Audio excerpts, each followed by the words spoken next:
This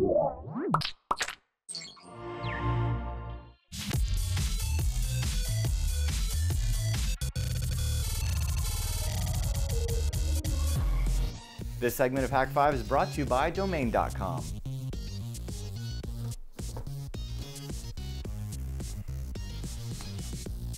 Hello, welcome to Hak5. It's Season 10, Episode 1, and I'm your host, Darren Kitchen, flying solo once again. If you've seen her, let us know. We could really use the snubs up in here. Anyway, we have way more great stuff from DEF CON, so I hope you guys enjoyed this week. We're definitely looking forward to also coming back next week, hopefully with Shannon, and a bunch of great, awesome changes all in the works for Season 10. So kind of stick with us, enjoy the DEF CON experience as we did. And and of course, if you haven't already gotten involved in the Crack the Code Challenge, our last bit of it will be this Thursday. So head over to hak5.org/challenge and help us find snubs. Bring back Season 10. Yes. All right, that's it, Paul. Once again.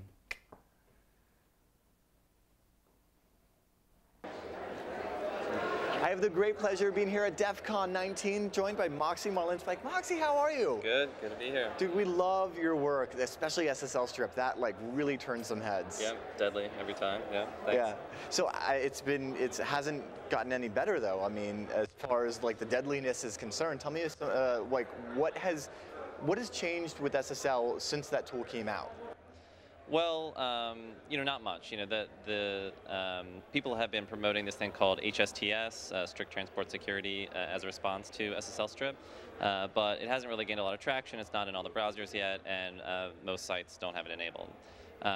Additionally, lately I've been talking about this property called Trust Agility. And what I've been trying to do is look at SSL and the context in which it was originally conceived, and think about how things have changed over time. To sort of fit that into the picture of what are the problems that have emerged. Well, how did we get to where we are right now with SSL? Right. I mean, so something that's important to remember is that SSL was designed in the early 90s. Yeah. There wasn't a lot of information available. Well, so was DES. Exactly. Yes.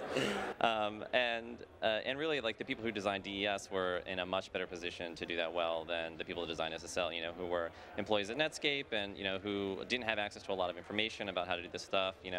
Didn't have those kind of backgrounds, and really did remarkably well given what little information they had and how few resources were available about cryptography at the time. Well, then why are we, I mean, if that was just 90s technology, why are we still stuck with it? Well, I mean, it's one of those things, right? It's changing the internet is pretty difficult, and this stuff has been deployed pretty widely, and it's also, it's been good enough, right? And when you look at a secure protocol, there are really three important pieces: secrecy, integrity, and authenticity. And they actually did okay with secrecy and integrity. We've sort of scraped by. There've been some problems. There's still some problems, but it's really authenticity that has caused all of the friction and the real problems that we see today. And why is it? Is it because of the certificate authorities? Is it because of like who's in control and how has the control changed? Because in the 90s, wasn't it just one body? Yeah, exactly. So authenticity is controlled by the certificate authorities, and right now, according to the EFF's SSL Observatory project, there are about 650 different organizations that are capable of signing certificates and thus intercepting communication if they'd like. It used to be that, yeah, there was really just one, essentially, VeriSign. VeriSign, yeah. Basically what I've been trying to do is think about the problems that have emerged from certificate authorities. And, particularly recently there was this major attack with Komodo. Yeah, we all remember that. Right. Now tell me about the Komodo hack for those that don't remember it. Okay, right. Well, so basically what happened was Komodo got hacked and a bunch of certificates got issued. And they were for like Google and Yahoo and Skype and everything. Anything that an attacker would need to intercept most of the popular webmail login credentials. So now they have a certificate that says they are PayPal or Google. Yes. And when you go to that, they issue that certificate. They show that certificate and they see everything in between. Yeah, they could intercept the connection and you wouldn't know. And so, which is what certificate authorities are trying to prevent.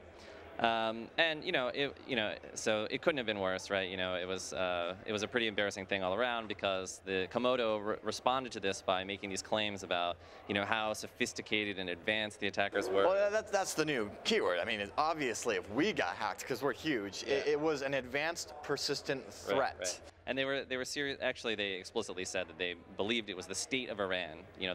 Iran's like cyber army. I remember actually reporting on this, and they had like some IP logs and stuff. Right. And They had an IP address from the assigned to. Well, because if you get a like HTTP request from an IP in Iran, obviously it was an Iranian. Yeah, right.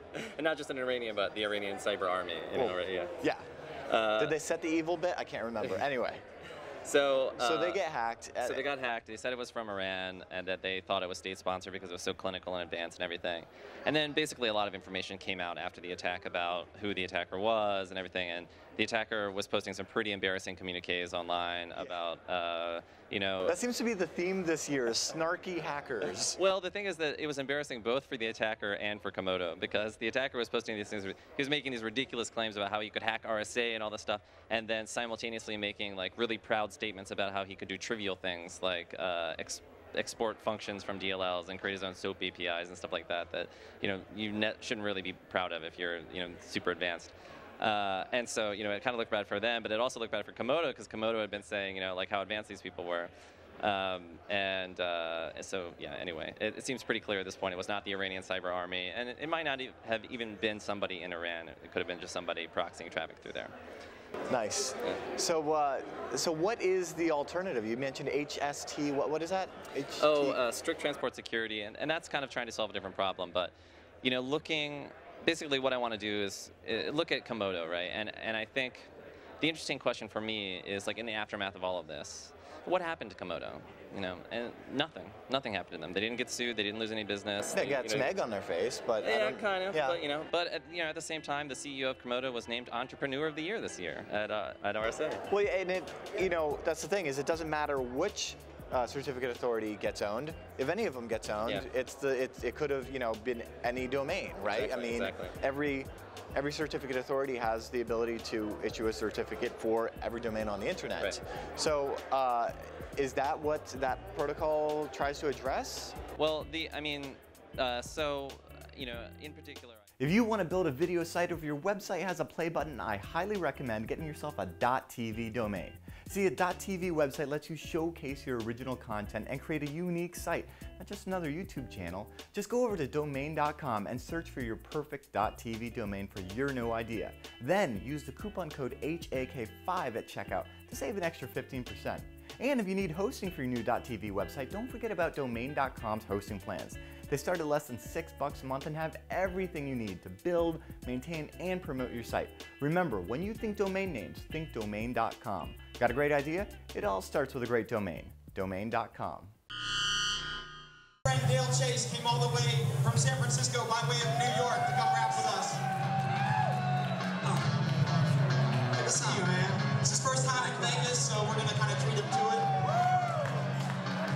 This song is called Invaders Must Die. We're gonna set you up with a hook. It's got a really sick bass drop in it. If I can get you guys to go like this, and then when the bass drops, start pumping your fists. It's gonna be awesome. So let's see them. Here we go.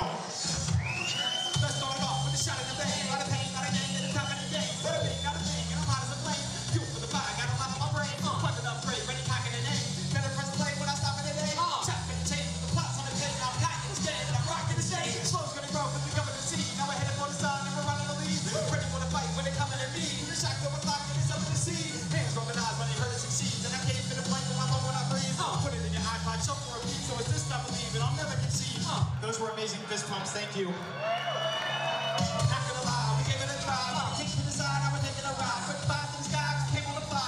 Try hit him high, so I'm never to die. Reach overnight, now the movement inside. Now it's time to die. Not a matter of pride. See the fear in the eyes of the warrior bride. Invaders must die.